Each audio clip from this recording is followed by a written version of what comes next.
മലബാറിന്റെയും വയനാടിന്റെയും ചിരകാല സ്വപ്നങ്ങൾക്ക് ചിറകു നൽകിക്കൊണ്ട് അനിശ്ചിതത്വത്തിന്റെ നീണ്ട ഇടവേളയ്ക്ക് വിരാമമിട്ട നിലമ്പൂർ നഞ്ചൻകോട് റെയിൽപാത വീണ്ടും ചർച്ചകളിലേക്ക് വരികയാണ്. സംസ്ഥാന ബജറ്റിൽ തുക വകയിരുത്തിയത് ഈ ബൃഹത് പദ്ധതിയുടെ പുനരുജ്ജീവനത്തിന് കരുത്തു പകരുമ്പോൾ അത് വെറുമൊരു റെയിൽവേ പാതയല്ല, മറിച്ച് കൊച്ചിയുടെ വാണിജ്യ കുതിപ്പിനെയും വയനാടിന്റെ സാമൂഹിക സാമ്പത്തിക മുന്നേറ്റത്തെയും ഒരേ സമയം തുന്നിച്ചേർക്കുന്ന ഒരു സുപ്രധാന വികസന നാഴികക്കല്ലാണ്.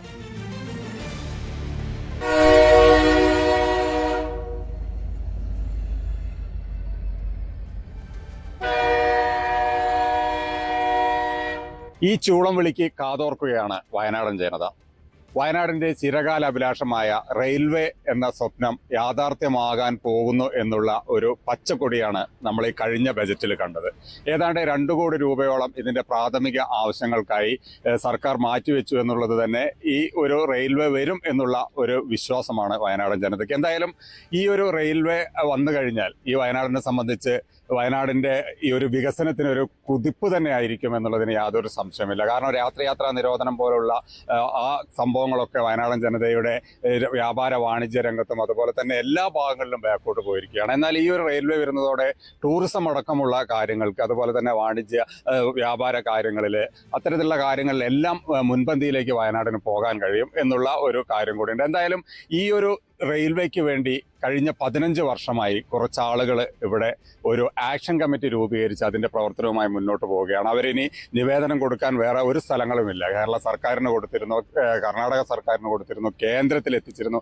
പക്ഷേ ഒരു പച്ചക്കൊടി ഉണ്ടായിട്ടില്ല എന്നുള്ളതാണ്. പക്ഷേ ഈ ഒരു സർക്കാർ അതിനൊരു അനുകൂല നിലപാടെടുത്തിട്ടുണ്ട്. എന്തായാലും അതിന്റെ ആക്ഷൻ കമ്മിറ്റി ഭാരവാഹികൾ ഇവിടെയുണ്ട്. അതിന്റെ ആക്ഷൻ കമ്മിറ്റി കൺവീനറും അതുപോലെ തന്നെ മറ്റ് ഭാരവാഹികളും ഒക്കെ. അപ്പൊ നമുക്ക് അവരുമായിട്ട് സംസാരിക്കാം. ആക്ഷൻ കമ്മിറ്റി കൺവീനർ ആണ് അല്ലേ? പേരെന്ന് പറയും. ടി.എം. റഷീദ്. എന്താണ് നമ്മുടെ ഈ ഒരു ബജറ്റിൽ ഒരു 2 കോടി രൂപ അനുവദിച്ചപ്പോൾ എന്താണ് നിങ്ങളുടെ ഇതുവരെയുള്ള പ്രവർത്തനത്തിൽ നിങ്ങൾക്ക് തോന്നുന്നത്? നിലമ്പൂർ നഞ്ചൻകോട് റെയിൽപാത യാഥാർത്ഥ്യമാകണമെങ്കിൽ ഞങ്ങൾ മനസ്സിലാക്കുന്നത് ഏറ്റവും പ്രധാനപ്പെട്ട സംസ്ഥാന സർക്കാരിന്റെ താല്പര്യമാണ് എന്നുള്ളതാണ്.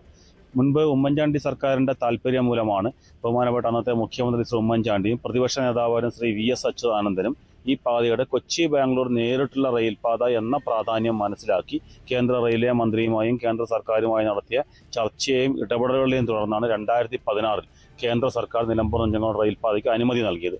തുടർന്ന് DPR തയ്യാറാക്കുന്നതിന് വേണ്ടി കേരള സർക്കാർ തന്നെ DMRCയെ ചുമതലപ്പെടുത്തുകയും ചെയ്തിരുന്നു. എന്നാൽ നിർഭാഗ്യവശാൽ തുടർന്ന് വന്ന സർക്കാരിന് ഈ ഒരു പാതയില്ലാത്തത് മൂലം പാതയുടെ പ്രവർത്തനങ്ങൾ തടസ്സപ്പെടുകയാണ് ചെയ്തിട്ടുള്ളത്. കഴിഞ്ഞ 10 വർഷമായി ഞങ്ങൾ സമരരംഗത്തായിരുന്നു. നിരവധി സമരങ്ങൾ ഞങ്ങൾ നടത്തി. അതിൻ്റെയൊക്കെ പരിസമാപ്തി കൂടിയായിട്ടാണ് ഇപ്പോൾ വീണ്ടും പുതുതായി വന്നിട്ടുള്ള സർക്കാർ ഈ റെയിൽപാതയ്ക്ക് 2 കോടി രൂപ വീണ്ടും പ്രാരംഭ പ്രവർത്തനങ്ങൾക്ക് അനുവദിച്ചിട്ടുള്ളത്. 2 കോടി രൂപ എന്നുള്ളതല്ല ഞങ്ങൾ അതിൻ്റെ പ്രാധാന്യമായി കാണുന്നത്, മറിച്ച് സംസ്ഥാന സർക്കാരിന് വീണ്ടും ഈ പാതയിൽ താല്പര്യമുണ്ടാകുന്നു, ജനങ്ങളോടൊപ്പം നിൽക്കുന്നു. ഇത് ഈ ഒരു പാത യാഥാർത്ഥ്യമാക്കുന്നതിന് സഹായമാകും എന്ന് തന്നെയാണ് ഞങ്ങൾ കരുതുന്നത്. തീർച്ചയായും ഈ ശ്രീധരനെ പോലുള്ളവരൊക്കെ ആദ്യമേ ഒരു പച്ചക്കൊടി കാണിച്ചതായിരുന്നു. പക്ഷെ അതൊക്കെ പുറകോട്ട് പോവുകയാണ് ചെയ്തത്. എന്താണ് അത്തരത്തിലൊരു അതൊരു രാഷ്ട്രീയ താല്പര്യമായിട്ടാണോ തോന്നുന്നത്? ഈ പാതയുടെ പ്രാധാന്യം തിരിച്ചറിഞ്ഞ ആദ്യത്തെ വ്യക്തികളൊരാളാണ് ശ്രീ ശ്രീധരൻ.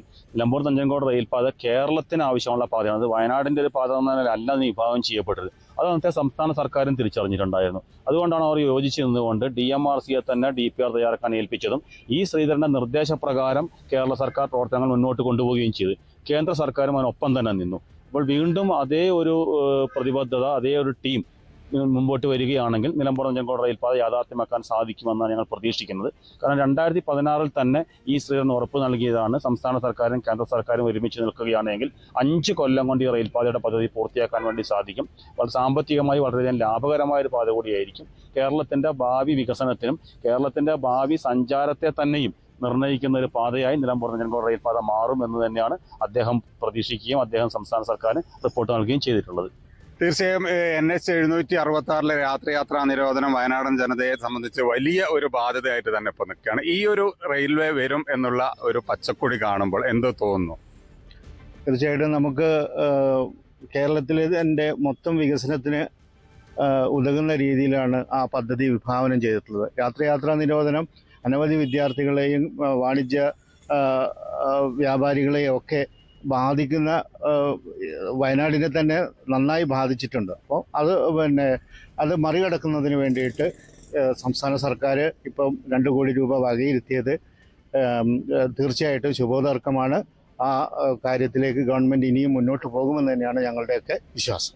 തീർച്ചയായും ഇതൊരു ശുഭ സൂചന തന്നെയാണ്. കാരണം ഈ 2 കോടിയല്ല, കോടികളുടെ ആവശ്യമുണ്ടാകും. പക്ഷേ ഇതിൻ്റെ ഒരു തറക്കല്ല് എന്ന് നമുക്ക് വേണമെങ്കിൽ പറയാം. അപ്പോൾ അത്തരത്തിൽ ഈ ഒരു വയനാടിൻ്റെ വികസനത്തിന് വേണ്ടിയുള്ള ഈ ഒരു ഇവരുടെ ഒരു കഷ്ടപ്പാടിന് ഒരു അന്തിമത്തിലേക്ക് എത്തുകയാണെന്ന് തോന്നുന്നുണ്ട്. എങ്ങനെയാണ്?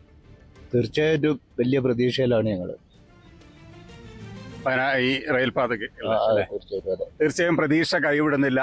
ഒരുപക്ഷെ ഇവിടുത്തെ വ്യാപാരികളും എല്ലാവരും ഒറ്റക്കെട്ടായിട്ടാണ് നിൽക്കുന്നത്.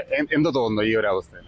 ഇത് ഏറ്റവും നല്ല അവസരമാണ് നമുക്ക് കൈവന്നിട്ടുള്ളത്. ഏതായാലും ഇപ്പോഴത്തെ സർക്കാർ ഞങ്ങൾ കൈവിടാതെ തന്നെ പഴയ സർക്കാർ വീഴ്ച പദ്ധതി വീണ്ടും പൊടി തട്ടിയെടുത്ത് വന്നിട്ടുണ്ട്. എന്ത് തന്നെയായാലും വളരെയേറെ മുന്നോട്ട് പോകും. വ്യാപാരികളെ സംബന്ധിച്ചിടത്ത് പറയുകയാണെങ്കിൽ ഞങ്ങൾക്ക് പ്രത്യേകിച്ച് വയനാടിനെ കുറിച്ച് പറയുകയാണെങ്കിൽ നോർത്ത് ഇന്ത്യൻ സാധനങ്ങൾ ഇറക്കാനും പിടിക്കാനും ഒക്കെ സാധ്യമാകും. അതിലുപരി യാത്രാ സൗകര്യം ഏറ്റവും കൂടുതൽ സുഖമാവും. തെക്ക് തൊട്ട് വടക്ക് വരെ ഒരേ ഒരു പാതയിലൂടെ പോകാനും അതുപോലെ തന്നെ നമുക്കറിയാം ഇവിടെ വയനാട്ടുകാരെ സംബന്ധിച്ചിടത്തോളം മാക്സിമം മൈസൂർ അല്ലെങ്കിൽ ബാംഗ്ലൂർ ഭാഗത്തേക്കാണ് സഞ്ചരിച്ചുകൊണ്ടിരിക്കുന്നത്.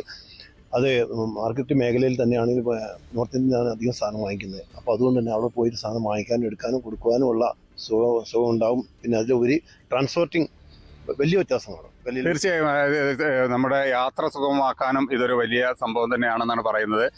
ഇത് ഒരു താൽക്കാലികമായിരിക്കുമോ? പ്രതീക്ഷിക്കാൻ കഴിയുമോ?